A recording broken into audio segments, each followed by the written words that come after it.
Hello बच्चों। हाँ, आज हम इतिहास के कक्षा 8 के पाठों के छोटे प्रश्न उत्तर यानी एमसीक्यूज करेंगे। तो शुरू करते हैं पाठ 1 को, जिसका नाम है कैसे, कब और कहाँ। प्रश्न नंबर 1 है, रॉबर्ट क्लाइव ने किस व्यक्ति को हिंदुस्तान का नक्शा तैयार करने का कार्य सौंपा था? रेनेल को। दूसरा प्रश्न है, भारत का प्रथम गवर्नर जनरल कौन था? Warren Hastings. तीसरा प्रश्न है, वारेन हेस्टिंग्स भारत का गवर्नर जनरल कब बना? 1773 ईस्वी में। भारत का आखिरी वायसराय कौन था? Lord Mountbatten.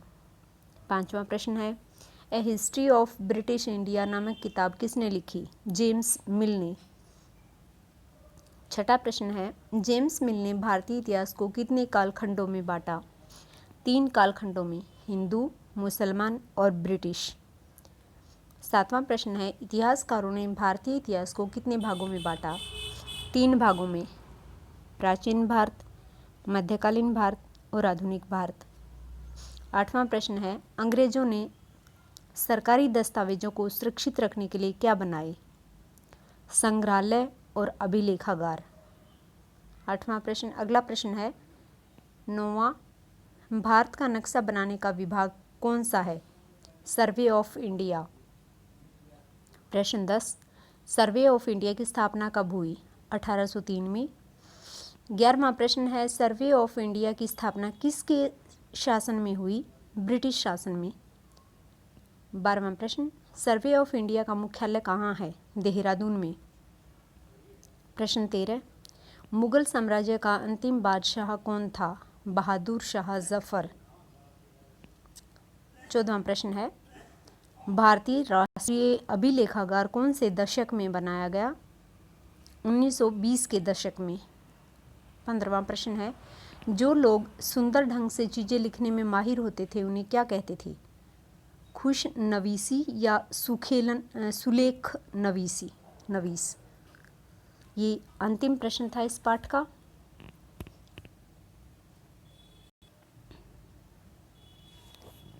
अब हम पाठ 2, जिसका नाम है व्यापार से साम्राज्य तक के छोटे प्रश्न उत्तर करते हैं। प्रश्न नंबर 1 है, मुगल बादशाहों में आखिरी शक्तिशाली बादशाह कौन थे? औरंगजेब। मुगल बादशाह औरंगजेब की मृत्यु कब हुई? 1707 में। तीसरा प्रश्न है, 18वीं शताब्दी के उत्तरार्ध में यानी अंत में भारत में कौन सी ताकत राजनीति में उभरने लगी? अंग्रेज। प्रश्न नंबर 4 है, अंग्रेज पहल किस रूप में भारत में आए? व्यापारिक कंपनी के रूप में, अर्थात वे व्यापार करने आए थे। 5वां प्रश्न है, बहादुर शाह जफर और उसके बेटों की गिरफ्तारी किसने की? कैप्टन हडसन ने। 6वां प्रश्न है, ईस्ट इंडिया कंपनी ने इंग्लैंड की महारानी एलिजाबेथ प्रथम से चार्टर अर्थात इजाज़तनामा पूर्व से व्यापार करने का एकाधिकार कब मिला? सन 1600 में।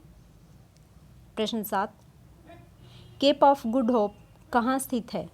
अफ्रीका के पश्चिमी तट पर। प्रश्न 8, वास्को डी गामा कहाँ का शासक था तथा वह भारत कब पहुँचा? पुर्तगाल का, और भारत में 1498 में पहुँचा। प्रश्न 9, डच भारत में कब आए? 17वीं शताब्दी में, और अगर एग्जैक्ट ईयर की बात करें तो 1602 में।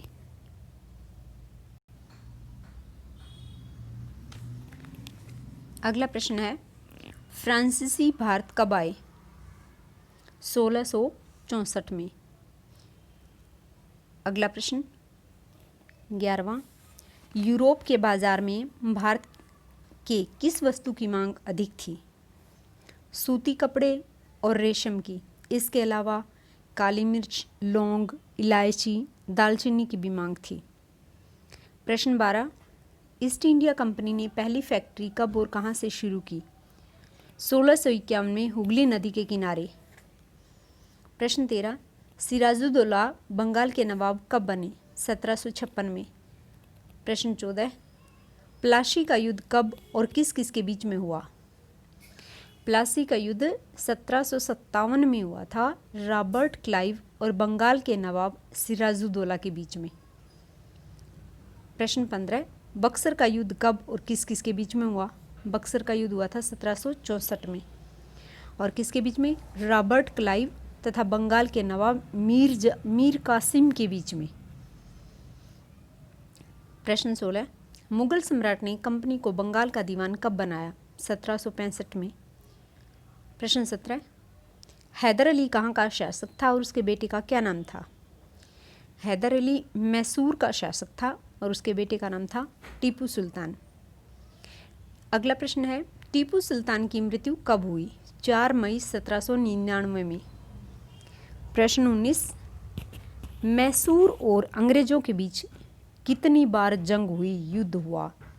4 बार। 1767 से 69, 1784 से 80 से 84, 1790 से 92 और 1799 में 4 बार युद्ध हुआ। प्रश्न 20, अगला जो है, शेरे मैसूर किसको कहते हैं? टीपू सुल्तान को, क्योंकि इन्होंने एक बार जो है शेर को मार दिया था, इसलिए इनको शेरे मैसूर की उपाधि दी गई थी। 21वां प्रश्न है, पानीपत की तीसरी लड़ाई कब और किसके बीच में हुई? 1761 में।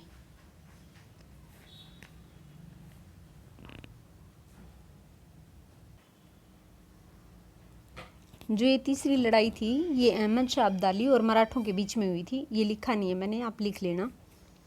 अगला प्रश्न है, कित्तूर यानी कर्नाटक की रानी चेन्नम्मा को अंग्रेजों ने कब गिरफ्तार किया और इनकी मृत्यु कब हुई?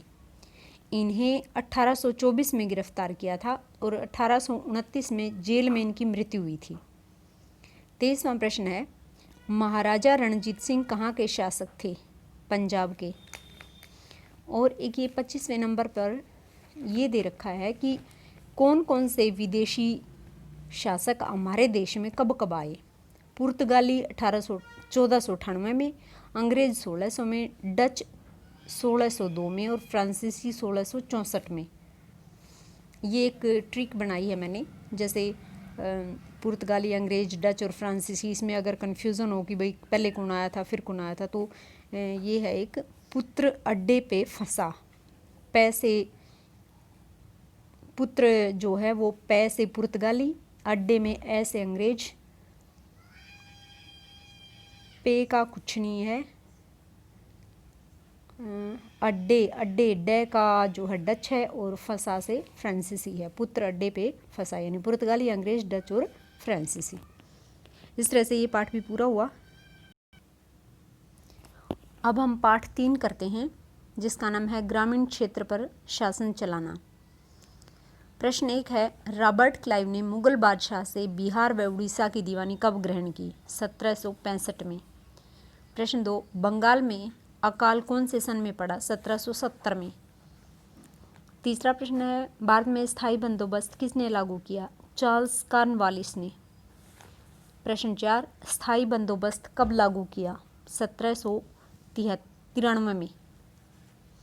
प्रश्न 5, महालवारी बंदोबस्त किसने और कब लागू किया?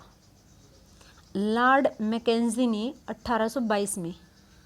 छठा प्रश्न है, रैयतवाड़ी या रैयतवारी प्रणाली कहाँ और किसने लागू की? दक्षिण भारतीय इलाकों में टॉमस मुनरो ने।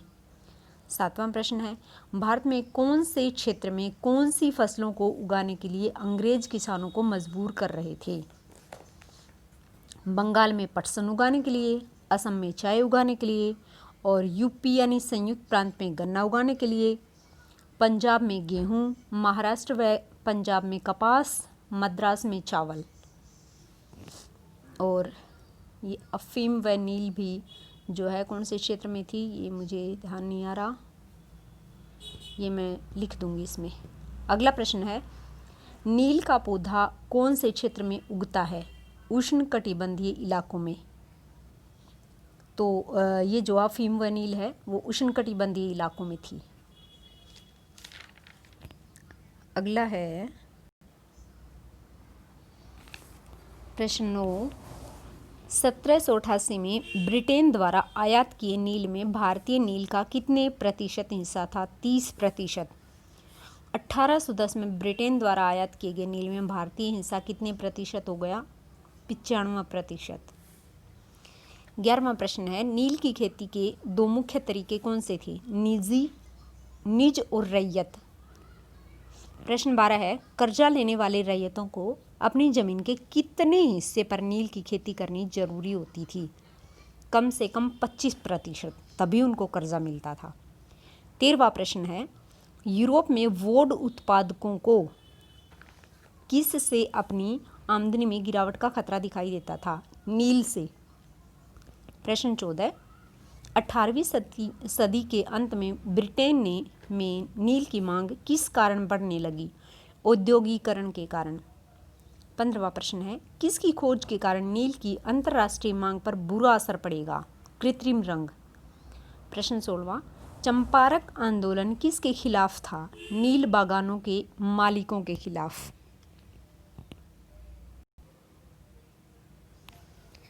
अब हम पाठ 4 जिसका नाम है आदिवासी दिक्कू और स्वर्ण युग की कल्पना, इसके एमसीक्यूज करते हैं। प्रश्न 1 है, बिरसा मुंडा का जन्म कब हुआ? 1870 के दशक में। दूसरा प्रश्न है, बिरसा का जन्म किस परिवार में हुआ? मुंडा परिवार में। तीसरा प्रश्न, मुंडा एक जनजातीय समूह कहाँ रहता था? छोटा नागपुर में। बिरसा का समर्थन और कौन से आदिवासी करते थे? संथाल और उराव। पांचवा प्रश्न है, कुछ समय के लिए खाली छोड़ दी जाने वाली जमीन को क्या कहते थे? परती। प्रश्न 6, जंगलों में छोटे छोटे भूखंडों पर की जाने वाली खेती को क्या कहते हैं? झूम खेती या घुमंतू खेती। प्रश्न 7, अंग्रेजों ने आदिवासियों को किस रूप में वर्णन किया? जंगली एवं बर्बर। जो आदिवासी थे उनको अंग्रेज क्या समझते थे? कि ये जंगली हैं और बर्बर हैं। 8वां प्रश्न है, झूम खेती में बीज बोने के तरीके को क्या कहते हैं? बिखेरना। 9वां प्रश्न, मध्य भारत में ब्रिटिश भूमि बंदोबस्त के अंतर्गत आदिवासी मुखियाओं को किसका स्वामित्व मिला? भूमि का। 10वां प्रश्न, व्यापारी संस्थानों से कृमि कोष खरीदकर उसे कितनी ज़्यादा कीमत पर बेचते थे? 5 गुना कीमत पर।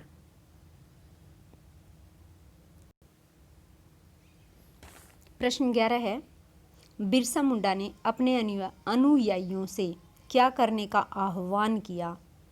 अपना शुद्धिकरण करने, शराब पीना छोड़ने के लिए तथा जादू टोने जैसी प्रथा में यकीन न करने के लिए। 12वां प्रश्न है, मध्य प्रदेश में घुमंतू खेती के लिए कौन सा शब्द इस्तेमाल होता था? बेवड़। प्रश्न 13, 18वीं शताब्दी में भारतीय की मांग कहाँ बढ़ी? यूरोपीय बाजारों में। प्रश्न 14, झारखंड के हजारीबाग के आसपास के संथाल क्या पालते थे? रेशम के कीड़े। प्रश्न 15, बिहार में कोयले की खदान कहाँ है? झरिया व रानीगंज। प्रश्न 16, कौन से सन में किन्होंने बगावत की? 1831-32 में कोल आदिवासियों ने, 1885 में संथालों ने, 1910 में बस्तर विद्रोह हुआ, 1940 में महाराष्ट्र में वर्ली विद्रोह। तो ये इसमें एक ही प्रश्न में 4 छोटे प्रश्न हैं।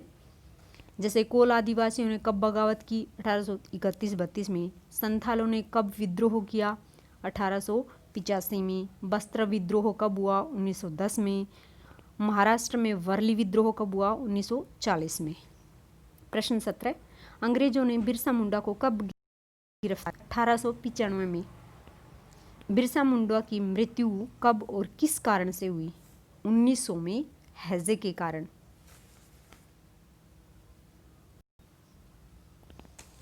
अब हम पाठ 5 जिसका नाम है जब जनता बगावत करती है के छोटे प्रश्न उत्तर करेंगे। सबसे पहला प्रश्न है, आखिरी मुगल बादशाह कौन थे? बहादुर शाह जफ़र।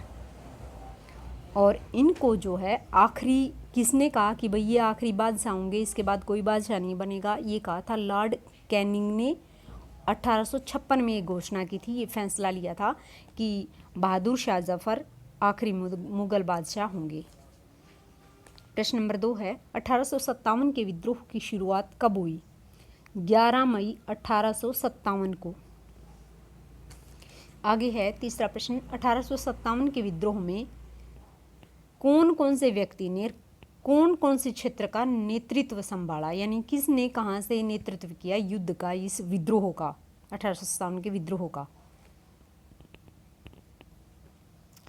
ये नंबर 1 है बिरजिस कद्र, इसने लखनऊ का नेतृत्व संभाला था, यानी लखनऊ से विद्रोह की बागडोर किसने संभाली थी? बिरजिस कद्र ने।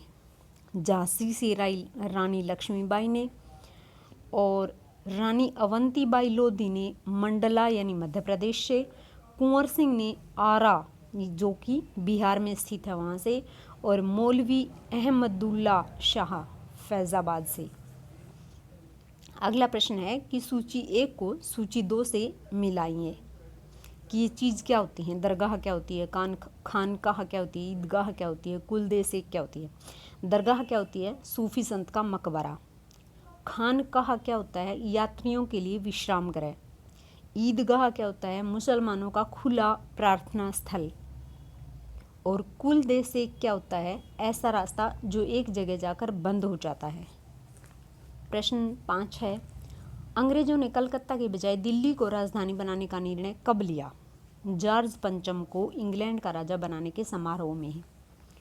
अंग्रेजों ने कलकत्ता से दिल्ली को राजधानी कब बनाया? 12 दिसंबर 1911 में, यानी 1911 से पहले जो भारत की राजधानी थी वो दिल्ली नहीं थी, कलकत्ता थी। दिल्ली कब बनी? 1911 में। अगला प्रश्न है दिल्ली और उसकी इमारत का डिजाइन किस वास्तुकार ने बनाया? अडवई लुटियंस और हर्बर्ट बेकर ने। अगला प्रश्न है मंगल पांडे को फांसी कब लगाई गई? 29 मार्च 1857 को। अगला प्रश्न है अंग्रेजों ने सिपाहियों को लड़ने के लिए समुद्र के रास्ते बर्मा जाने का आदेश कब दिया? 1824 में। 9वां प्रश्न है अंग्रेजों ने कंपनी की सेना में नौकरी रखने वालों का जरूरत पड़ने पर समुद्र पार जाना पड़ेगा यह कानून कब बनाया? 1856 में। 10वां प्रश्न है अंग्रेजों ने ईसाई मिशनरियों का खुलकर काम करने और संपत्ति जुटाने की छूट कब दी? 1830 में। अगली एक बुक है फ्रॉम सिपाही टू सूबेदार। ये जो संस्मरण है ये किसने लिखा? सीताराम पांडे ने। 12वां प्रश्न है 1857 के विद्रोह का आरंभ कहाँ से हुआ? मेरठ से। प्रश्न 13 अवध पर सहायक संधि कब थोपी गई? 1801 में। और अंग्रेजों ने अवध को कब्जे में कब लिया? 1856 में। 15वां प्रश्न है पेशवा बाजीराव के दत्तक पुत्र का नाम बताओ? नाना साहिब। 16वां प्रश्न है बहादुर शाह जफर व उनकी पत्नी बेगम जीनत महल को बंदी बनाकर कहाँ भेजा गया? रंगून में, और जहाँ 1862 में उनकी मृत्यु हो गई। 17वां प्रश्न है 1857 में दिल्ली का सम्राट कौन था? यानी जब ये 1857 का विद्रोह हुआ तो उस समय दिल्ली का सम्राट कौन था? बहादुर शाह जफर। तो जो सैनिक विद्रोह करके मेरठ से चले थे उन्होंने दिल्ली पर जो आकर उन्हें अपना राजा घोषित कर दिया, अपना सम्राट घोषित कर दिया, और उन्हें जो है 1857 के विद्रोह का नेतृत्व संभालने का रिक्वेस्ट की इनसे। और प्रश्न 18 है अंग्रेजों ने लखनऊ को कब कब्जे में लिया? 1858 में। ये 5वें पाठ के प्रश्न खत्म हुए।